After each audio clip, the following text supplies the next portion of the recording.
Most teachers leave money on the table on Teachers Pay Teachers, and I don't want that to be you. In this video, I'm going to give you actionable steps so that you aren't leaving that precious money on the table. You can make more money headed into the new year, and stick with me to the end when I give away my best tip and trick for you to make more money.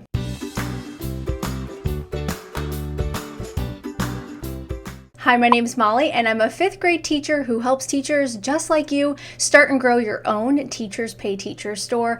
And regardless of the time of year that you're watching this video, all of the tips are going to help you. And what I've seen over the years of helping teachers start their TPT store and try to grow them is these things really do matter that I'm going to talk about, and it's leaving money on the table. And recently I heard a statistic that 65% of teachers use TPT to find things for their classroom. That is a huge percentage, and so you could be in the majority of people leaving that money on the table by not doing these 3 things. So grab a pencil and a notebook and let's write these things down, and remember, stick with me till the end so you're going to get the best tips from me that I have really studied and focused on to help you with your store. The first thing you really need to take a deep look at is your outside look of your store. When somebody clicks on your TPT storefront, are they going to see a few things that I'm going to list off? Does your banner at the top explicitly tell them what problem your store solves? Do you have a really great profile picture that I can see your face and tell who the face of your store is? I know sometimes we don't want to put our face on our store, but as we head into another new year and we see the power of video and how that really transforms a TPT store in general, from not knowing you at all to like no trust, we have to see your face. So I'm always going to tell somebody that when I do a TPT store audit. A lot of times people just have their logo, but I'm going to encourage you to have a professional headshot and get that put up there. You could even have somebody take a picture of you with their iPhone camera and do it in portrait mode. That looks really nice too. It doesn't have to cost you a lot of money. So not only does your banner, logo, and profile picture need to be clear, concise, and professional looking, you're also going to need to really focus in on the aesthetics of your store. Now I'm talking your descriptions for your products, the titles, the covers, the thumbnails. It's not just something that you can do quickly and slap up overnight and then expect to make money. And certainly if you're just watching what other people are doing and kind of copying and seeing what works for them, you're never going to test out what works for you. And so coming up with your own store aesthetic is going to be key, getting known for your one thing, and then really sticking to your niche inside of your store so that when I do land on your storefront, I know the problem you solve, and I want to scoop up all of your amazing resources and bundles because you're going to help me in my classroom. I have a problem on Monday morning and I need a solution, and I know your store is going to have it. A huge piece of this too, I mentioned briefly, is having eye-catching thumbnails. If I am shopping for something on Amazon, I'm going to look at all the pictures, and the same is with your TPT product. Having just one picture on your cover is not going to do it. You need to have the 3 thumbnails. TPT gives you the space to do that. You can make a template for this and have it ready to go, so every time you change it up with the new product and it's streamlined, something that you have a system for in your business, and it's not going to take you as much time once you get through that. I give all of my members inside of From Zero To Cha-Ching templates for this because I know that it's so much easier for many of us to just plug and play. That's how I am. I love a good template. So that's available for you inside of the course if you are like that too. Okay, the second thing that's going to be pivotal to not leaving money on the table is actually doing market research and seeing what the in-demand resources really are. What are teachers searching for? I get this question from time to time on Instagram, how do I do market research? And honestly, it's going to the TPT search bar. So typing in whatever it is that you are wanting to make and seeing if teachers are searching for it, or just going to see what the resources are right now that are selling really well.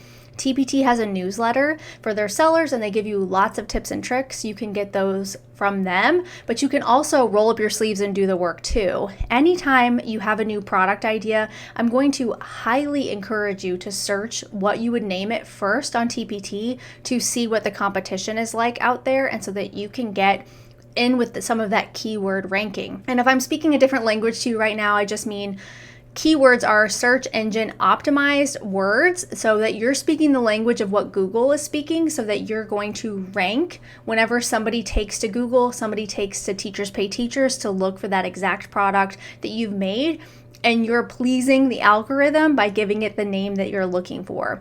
For example, if you had a product that was really great and solved an amazing problem, but you named it something a little crazy that didn't really make a lot of sense, but you thought it made sense, that doesn't mean people are going to find it or buy it. And you could be leaving that money on the table by not naming it correctly and making more money in your store and helping so many teachers with your products. If you're also creating products that are high quality, it's going to lead to repeat customers.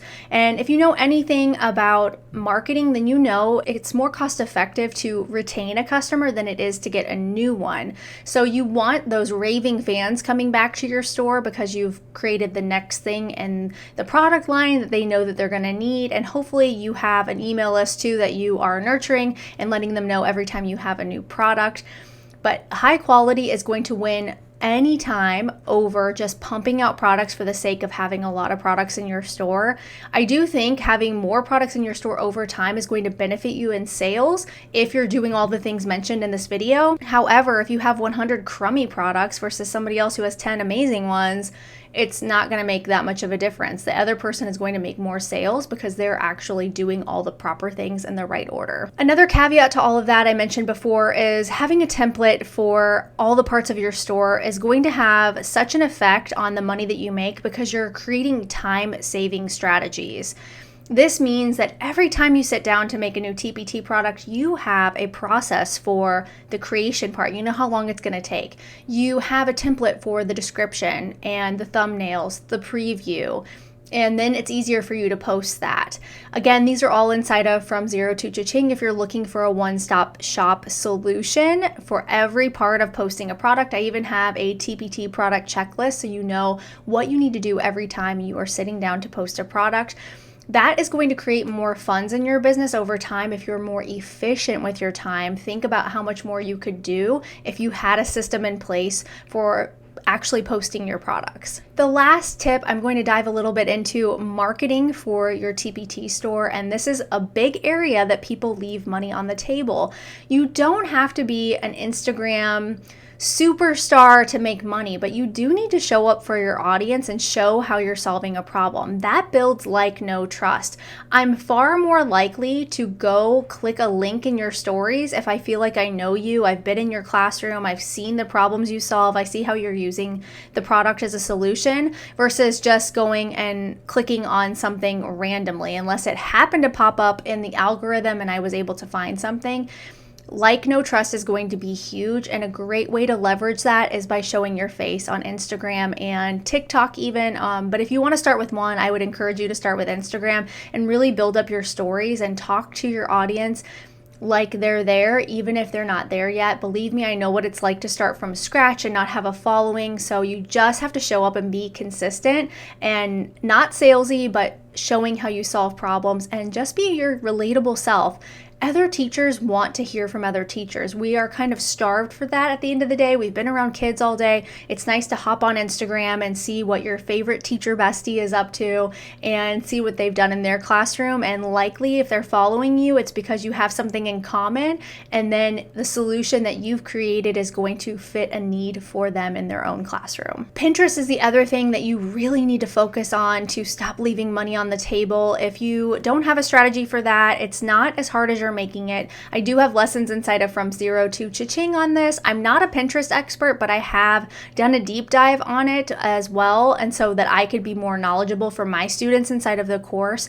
Having a Pinterest strategy with a long form content strategy is going to be key, and that would mean blogging with weekly pins or YouTube with weekly pins and having a consistent process for this.